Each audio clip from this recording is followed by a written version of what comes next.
যদি আপনার মনে হয় যে দেয়ালে পিঠ থেকে গেছে, কেউ কিছু করতে পারছে না আপনার জন্য, আপনি পরিপূর্ণ ইয়াকিনের সাথে, দৃঢ় বিশ্বাসের সাথে এই 4টা আমল নিয়মিত করবেন। এবং আমি বহু মানুষকে পার্সোনালি এটার পরামর্শ দিয়েছি, ওনারা আমল করেছেন, আমল করে উপকৃত হয়েছেন। এরকম বহু মানুষ আছেন, বৃদ্ধ মানুষ, বাবা ক্যান্সারে আক্রান্ত হয়েছেন অনেক দেরিতে, আল্লাহ তাআলা অলৌকিকভাবে সাহায্য করেছেন। হ্যাঁ, কখনো যদি আল্লাহ তাআলা এই আমলগুলো করার পরও আমার বিপদ দূর না করেন, তাহলে হয় আমার আমলের মধ্যে কোনো ত্রুটি ছিল, অথবা আমার এই বিপদ দূর না হওয়ার মধ্যে আমার জন্য কোনো কল্যাণ নিহিত ছিল। আল্লাহ তাআলা আমার দোয়া কবুল করে যে উপকার হতো তার চেয়ে বেটার কিছু হয়তো আমাকে দিবেন, এই ইয়াকিন একজন ইমানদারের থাকবে। সে 4টা আমলের 1 নম্বর হলো ইস্তেগফারের আমল। ইস্তেগফার, আপনি ফেসে গেছেন কোনো জায়গায়, কোনো উপায় পাচ্ছেন না, আপনি ইস্তেগফার করতে থাকেন। আস্তাগফিরুল্লাহ ওয়া আতুবু ইলাইহি, আস্তাগফিরুল্লাহ ওয়া আতুবু ইলাইহি, আস্তাগফিরুল্লাহ ওয়া আতুবু ইলাইহি, আস্তাগফিরুল্লাহ, আস্তাগফিরুল্লাহ, আস্তাগফিরুল্লাহ আল্লাযী লা ইলাহা ইল্লা হুয়াল হাইয়ুল কাইয়্যুম ওয়া আতুবু ইলাইহি ওয়া লা হাওলা ওয়া লা কুওয়াতা ইল্লা বিল্লাহ। اللهم انت ربي لا اله الا انت خلقتني وانا عبدك وانا على عهدك ووعدك ما استطعت اعوذ بك من شر ما صنعت ابو لك بنعمتك علي وابو لك بذنبي فاغفر لي فانه لا يغفر الذنوب الا انت سيد الاستغفار। এভাবে যে কোনো ইস্তেগফার করতে থাকেন, আপনি বেশি বেশি করে আল্লাহর কাছে ইস্তেগফার, ক্ষমা প্রার্থনা করতে থাকেন, খুব বেশি। আপনার 2 ঠোঁটে অনবরত আপনি চাইতে থাকেন আল্লাহর কাছে ক্ষমা। এই ইস্তেগফার সম্পর্কে নবী করিম সাল্লাল্লাহু আলাইহি ওয়াসাল্লাম বলেছেন, মাল্লাজিমাল ইস্তেগফার, যে ব্যক্তি ইস্তেগফারকে আঁকড়ে ধরবে, আঁকড়ে ধরা মানে কি, এটা ছাড়বে না, সে পড়তেই থাকবে অনবরত। টয়লেটে যাওয়ার সময়টা, ঘুমের সময়টা, খাওয়ার সময়টা বাদে, অবসর নামাজের সময়টা বাদে সারাক্ষণ সে ইস্তেগফার করবে। এরকম যদি কেউ করে, আল্লাহ রাব্বুল আলামিন জাআলাল্লাহু লাহু মিন কুল্লি হাম্মিন ফারাজা ওয়া মিন কুল্লি যায়কিন মাখরাজা, সকল পেরেশানি থেকে, সকল টেনশন থেকে বের হওয়ার পথ আল্লাহ তাআলা অলৌকিকভাবে তার জন্য আবিষ্কার করে দিবেন। এবং আমি আমার জীবনে যেটা বলেছিলাম, বিস্তারিত বলতে চাই না, এরকম পরিস্থিতি আসছে যে চোখের সামনে কোনো আপাতত রক্ষার কোনো পথ আর খোলা নেই, এমন ভয়াবহ বিপদ। ইস্তেগফার করতে করতে এমন ভাবে আল্লাহ তাআলা সাহায্য করেছেন যে এটা কল্পনা করলেও মনে হয় যে স্বপ্নের মতো। কিভাবে এখন এই লোক এই জায়গায় আসলো আমার সাহায্যের জন্য, এই লোক তো এটা এই জায়গায় আসার কথা না, ঠিক উনি এসে হাজির হয়ে গেলেন এবং উপকারটা, আমার সমাধানটা হয়ে গেল সমস্যা। তো আলহামদুলিল্লাহ, বহুবার আমি পরীক্ষা করেছি, আর আমার পরীক্ষার 2 পয়সার দাম নাই। হাদিসে বলা আছে, গ্যারান্টি দেওয়া আছে, আমার পরীক্ষা করলেই কি না করলেই। তাহলে একটা আমল হলো কি, ইস্তেগফার। সব সময়ের জন্য এটা কন্টিনিউয়াস করবেন, আর এমনি অবসর সময় ইস্তেগফার করবেন। আরবদের মধ্যে সৌন্দর্য আছে, তারা বিভিন্ন ডাক্তারের ওয়েটিং রুমে বা বিভিন্ন জায়গায় মানুষ যেখানে অপেক্ষা করে পাবলিক প্লেসগুলোতে লিখে রাখে ইস্তেগফার করুন, আপনার হাইওয়ে গুলোর পাশে লেখা থাকে ইস্তেগফার করুন, এবং তারা আসলে একটু পরপর দেখা যায় ইস্তেগফার করে। ভালো মন্দ গুণ সবার মধ্যে আছে, তাদের এই ভালো গুণটা আছে, ইস্তেগফার বেশি বেশি করা। আমরা ইস্তেগফার সচরাচর এইভাবে অনবরত অবসর সময় করার অভ্যাস অনেকের মধ্যেই নাই। আমরা এটা চালু করবো ইনশাআল্লাহ। বিশেষ করে যখন কোনো সমস্যা হবে তখন ইস্তেগফার চলতে থাকবে মুখে অনবরত, ধীরে ধীরে মহব্বতের সাথে নিজেকে, নিজের পাপ অপরাধগুলোর কথা স্মরণ করে আল্লাহর কাছে মাফ চাইতে থাকবো, পেরেশানি দূর হবে ইনশাআল্লাহ। 1 নাম্বার 2, দুরূদ। নবী করিম সাল্লাল্লাহু আলাইহি সাল্লামের প্রতি দুরূদ পাঠ করা, এটা যদি আপনি নিয়মিত করতে থাকেন মহব্বতের সাথে, আল্লাহুম্মা সাল্লি আলা মুহাম্মদ ওয়া আলা আলি মুহাম্মদ কামা সাল্লাইতা আলা ইব্রাহিম ওয়া আলা আলি ইব্রাহিম ইন্নাকা হামিদুম মাজিদ, আল্লাহুম্মা বারিক আলা মুহাম্মদ ওয়া আলা আলি মুহাম্মদ কামা বারাকতা আলা ইব্রাহিম ওয়া আলা আলি ইব্রাহিম ইন্নাকা হামিদুম মাজিদ। আপনি একবার ছোট দুরূদ যদি পড়েন, সাল্লাল্লাহু আলাইহি ওয়াসাল্লাম, সাল্লাল্লাহু আলাইহি ওয়াসাল্লাম, আল্লাহুম্মা সাল্লি আলা মুহাম্মদ ওয়া আলা আলি মুহাম্মদ, শুধু এইটুকু পড়েন, জাযাল্লাহু আন্না মুহাম্মাদাম মা হুয়া আহলু, শুধু এইটুকু পড়েন।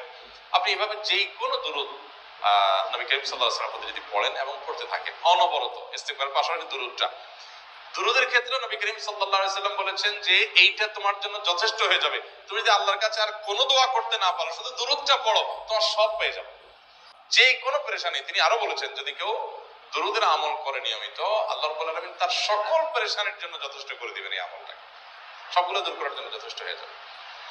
এই দুরূদের আমলটা আমি দেখেছি সুবহানাল্লাহ গুলির মতো কাজ করে। আজকের ঘটনা, এক ভদ্রলোক সকালে একটা টেলিভিশন চ্যানেল, বেসরকারি চ্যানেলে প্রোগ্রাম শেষ করে নামছিলাম লিফটে, তো উপস্থাপক উনি বলছিলেন যে ভাই, মানে দুরূদের আমল পড়ে আমি কিছুদিন আগে একটা ইয়াতে মানে এমন একটা অবস্থা যে এইটা থেকে বের হওয়ার কোনো পথ আর নাই, শুরু করলাম দুরূদ অনবরত, এরপরে আল্লাহ তাআলা আমাকে এমন ভাবে উদ্ধার করলেন আমি কল্পনা করতে পারিনি। আলহামদুলিল্লাহ এই আমলগুলো করে অনেক ভাইরা আমাকে অভিজ্ঞতা জানাইছেন যে আলহামদুলিল্লাহ তাদের অভিজ্ঞতা অলৌকিক। হ্যাঁ, ওই যে বললাম কখনো যদি আল্লাহ তাআলা আপনার দোয়া কবুল না করেন তাহলে হয় আমার ত্রুটি আছে, আর না হলে আমার জন্য আল্লাহ তাআলা এর চেয়ে বেটার কিছু রেখেছেন, আমি সেই ইকিন রাখবো ইনশাআল্লাহ বিইذنিল্লাহ।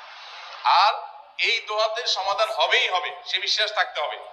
নবী করিম সাল্লাল্লাহু আলাইহি ওয়াসাল্লাম বলেছেন, হাদিসে কুদসিতে আল্লাহ বলেছেন, আনা ইনদা যান্নি আবদি বি, বান্দা আমার প্রতি যেমন ধারণা করে আমি তেমন আচরণ করি। এখন আপনি যদি চিন্তা করেন করে দেখি হয় কিনা, দেখি ট্রাই করি, তাহলে ওই আল্লাহ তাআলা বলবেন ঠিক আছে দেখতে থাক। আপনি যদি ইকিন করেন যে না নবী করিম সাল্লাল্লাহু আলাইহি ওয়াসাল্লাম যে বলেছেন অতএব সেটা হবেই, আর আল্লাহ রাব্বুল আলামিনের কাছে আমি ওইভাবেই চাবো যে আল্লাহ দিবেনই, আমি নিয়েই ছাড়বো, ইনশাআল্লাহ বলে মিস হতে পারে, আপনার দোয়া মিস হবে না। ওই ইকিন, ওই ঈমান আমার মধ্যে আনতে হবে, চেষ্টা করবো তো ইনশাআল্লাহ। তাহলে দুইটা আমল হলো, ইস্তেগফার আর দুরূদ। 3 নম্বর আরেকটা আমল হলো দোয়া ইউনুস।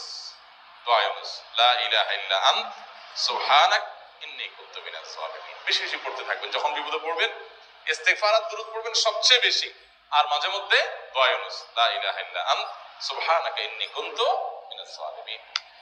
আল্লাহ সুবহানাহু ওয়া তাআলা কোরআনে কারীমে এই দোয়ার পরে বলেছেন ওয়া কাযালিকা নুনজিল মুমিনিন। এই দোয়া পাঠ করার মাধ্যমে ইউনূস আলাইহিস সালামকে পৃথিবীর ইতিহাসের সবচেয়ে অলৌকিক ঘটনা, সকল সায়েন্স, সকল আপনার বিজ্ঞানের তত্ত্ব সবগুলোকে আপনার সবগুলোর বিপরীতে বা সবগুলোকে আপনার ভুল প্রমাণ করে দিয়ে ওই জায়গাটার জন্য আল্লাহ তাআলা ইউনূসকে মাছের পেটে ঢোকার পর সেখান থেকে আবার জীবিত রেখে বের করেছেন। অক্সিজেন অভাবে সেখানে এমনি মারা যাওয়ার কথা, আরো নানা কারণে মারা যাওয়ার কথা, তাই না? কিন্তু আল্লাহ তাআলা তাকে রক্ষা করেছেন, কারণ উনি ওই বিপদে পড়ার পর থেকে এটা পড়তেছিলেন, লা ইলাহা ইল্লা আনতা সুবহানাকা ইন্নী কুনতু মিনাজ জালিমিন। তো আল্লাহ তাআলা কোরআনে বলেছেন এটা ইউনূস, তার নবী ইউনূস আলাইহিস সালামকে আল্লাহ তাআলা এর মাধ্যমে রক্ষা করেছেন, সেটা তার জন্য খাস না, এটা তার জন্য স্পেশাল না, বরং আল্লাহ বলেছেন ওয়া কাযালিকা নুনজিল মুমিনিন, এটা দিয়ে আমি তাকে রক্ষা করেছি, একই ভাবে ঈমানদারদেরকেও এইটার মাধ্যমে রক্ষা করব। এটা বড় অস্ত্র পেয়ে গেলাম, দোয়া ইউনূস বেশি বেশি পড়ব ইনশাআল্লাহ, লা ইলাহা ইল্লা আনতা সুবহানাকা ইন্নী। আমার দেশে আবার দেখা যায় বিপদ হয়ে গেলে তখন হুজুর ভাড়া করে যে ভাই আপনারা সবাই মিলে এটা 1 লাখ বার পড়ে দেন, 1.5 লাখ বার পড়ে দেন, টাকা দিব আপনারা পড়ে দেন। আপনারটা আপনি পড়বেন ভাই, হুজুরদের কাছে দোয়া চান সমস্যা নাই, আর হুজুরদেরকে হাঁটায়া টাকা দিবেন করে, এমনি টাকা দিবেন না দিয়া। আর এই দোয়া নিজে নিজে করতে থাকবেন। ইউনূস আলাইহিস সালাম ওই সময় কি লোক ঠিক করছিলেন যে ভাই আপনারা সবাই দোয়া ইউনূস পড়েন, আমি গেলাম, আমি মাছের পেটে গেলাম, আপনারা বসেন সবাই দোয়া ইউনূস পড়া দেন, করছেন উনি? ওনারটা উনি করছেন, তো আপনারটা আপনি শুরু করবেন দোয়া ইউনূস না। 4 নম্বর আমল হলো ইয়া যাল জালালি ওয়াল ইকরাম, এটা বিশেষ করে পাঠ করবেন। নবী করিম সাল্লাল্লাহু আলাইহি ওয়াসাল্লাম বলেছেন আলিযু বিয়া যাল জালালি ওয়াল ইকরাম, ইয়া যাল জালালি ওয়াল ইকরাম, এটাকে তোমরা আঁকড়ে ধরবে। ইয়া যাল জালালি ওয়াল ইকরামের মানে কি? এটা আল্লাহকে ডাকা, আর কিছু না, এবং হাদিসে বর্ণিত দোয়া, এটা মাসনুন দোয়া। ইয়া যাল জালালি ওয়াল ইকরাম মানে হে মহা ক্ষমতার অধিকারী, প্রতাপশালী এবং সম্মানের মালিক, এটা বলার মানে হলো আল্লাহর কাছে নিবেদন করা, যেহেতু আপনার প্রতাপ আছে, আপনার জালাল আছে, আপনার বড়ত্ব আছে, হে বড়ত্বের অধিকারী এবং হে সম্মানের অধিকারী, আপনার যেহেতু আল্লাহ তাআলা এটা, আপনার যদি এটা আছে, অতএব হে আল্লাহ আপনি আমাকে এটা দান করুন, আপনার সেখান থেকে আমার প্রতি রহম করুন, আপনার সেখান থেকে আমাকে, আপনার বড়ত্ব থেকে আমাকে আপনি হেফাজত করুন, আপনার একরাম থেকে আমাকে আপনি, তা দিয়ে আপনি আমাকে রহম করুন। তো সেই দোয়া আল্লাহ তাআলার কাছে নিবেদন করতে পারি, ইয়া যাল জালালি ওয়াল ইকরাম। এর পাশাপাশি তাহাজ্জুদের নামাজ এবং যে কোনো নফল নামাজ, কারণ নবী সাল্লাল্লাহু আলাইহি ওয়াসাল্লাম ইজা হাযাবাহু আমরুন সাল্লা, নবীজি সাল্লাল্লাহু আলাইহি ওয়াসাল্লামের কোনো পেরেশানি শুরু হলে আগে ওযু করে 2 রাকাত নামাজ পড়তেন, ওযু করে 2 রাকাত নামাজ পড়তেন। আমাদের যখন পেটে ব্যথা শুরু হয় আগে কার কথা মনে পড়ে? ডাক্তারের কথা মনে পড়ে। যখন গায়ে জ্বর আসে সবার আগে মনে পড়ে কিসের কথা? নাপা, নাপা, ঠিক না? জ্বর আসছে গায়ে, সবার আগে আমরা কি চিন্তা করি?